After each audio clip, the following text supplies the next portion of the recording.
Hi, this is quiz question number 7. We're multiplying our function. We've got a k multiplier, and so we're asking whether this is a horizontal, vertical stretch, or compression. And the thing to look for if you're trying to decide whether it's a horizontal or vertical stretch, a vertical stretch or compression would multiply the whole function by k, whereas a horizontal compression or stretch multiplies only the x by k. It's attached to the x.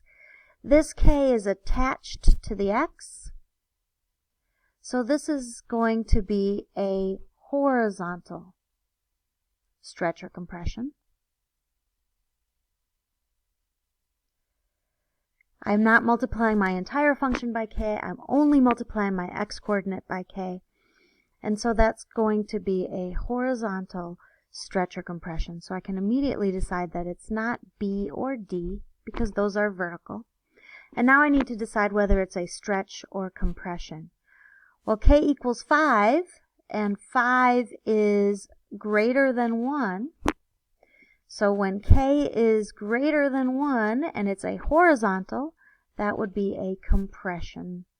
So this is going to be a compression towards the y-axis. It will be a horizontal compression because our k is greater than 1. So the correct answer is C, because that is the only one that's a horizontal compression.